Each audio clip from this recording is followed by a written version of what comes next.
मेरा नाम अजयजीत सिंह है और मैं गांव बड़ौला डिस्ट्रिक्ट एटा का रहने वाला हूं और मैं बचपन से खेती कर रहा हूं। मेरे पिताजी भी खेती कर रहे थे। मुख्य फसल मेरी मक्का है। मेरा नाम राणा है, गांव बगराई, जिला एटा, और मैं यहाँ 5 साल से खेती कर रहा हूँ। मेरे पिताजी भी खेती करते हैं और मेरे पास 25 एकड़ ज़मीन है जिसमें मुख्य फसल जो है मेरी मक्का है।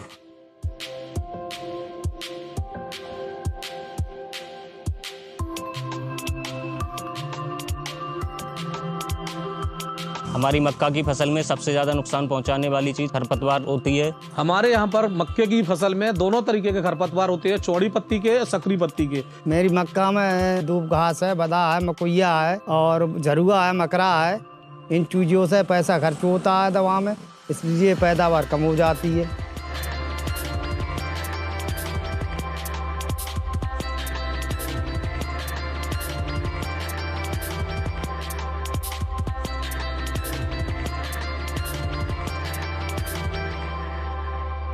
पिछले साल सिंजेंटा कंपनी ने एक कैलरिस एक्स्ट्रा नाम से नया प्रोडक्ट लॉन्च किया था जो मक्का की खरपतवार के लिए था। जो मक्का में उसे हमने अपने यहाँ पर लगवाया, उसे किसान के लिए बहुत अच्छे रिजल्ट आए और काफी मात्रा में हमारे यहाँ से उसकी बिक्री भी हुई। ये दवाई छिड़कने से 5-6 दिन में खरपतवार नष्ट हो जाता है। उसके बाद लंबे समय तक घास नहीं होती है। मक्का में फसल मतलब दम देती है, उसके बाद पैदावार बढ़ जाती है। कैलरिस एक्स्ट्रा लगाने के बाद मक्के की फसल में बहुत अच्छा कलर आता है। इससे मक्के की फसल पर किसी भी तरह का कोई भी साइड इफेक्ट या प्रभाव नहीं पड़ता है।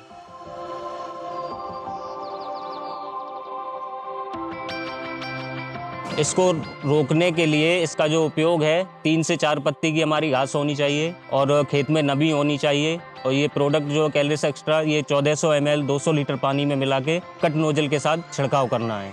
और जिस रिजल्ट जो हमने देखे उसमें सबसे बड़ी बात ये थी कि जो सिंजेंटा का प्रोडक्ट कैलरिस एक्स्ट्रा लगाया था उसमें खरपतवार खत्म होने के बाद 30 से 40 दिन तक नया खरपतवार नहीं होगा। पहले जब हम मार्केट जाते थे या बाजार जाते थे तो वहाँ से हम दवाई लेते थे, वो उसमें तेल या पाउडर जैसा कई तरीके की दवाई दे देते थे। लगाने में हमें बहुत दिक्कत होती थी और पैसे भी ज़्यादा खर्च होते हैं। लेकिन कैलरिस एक्स्ट्रा एक ऐसा प्रोडक्ट आया है जो सिंगल अकेला प्रोडक्ट है जिसे किसानों को लगाने में या डालने में टंकी में कोई समस्या नहीं होती है। हमारे किसान भाइयों के लिए मक्का की फसल में खरपतवार को नष्ट करने के लिए नंबर 1 प्रोडक्ट है कैलरिस एक्स्ट्रा। फर्क दिखेगा जब फैसला होगा सही।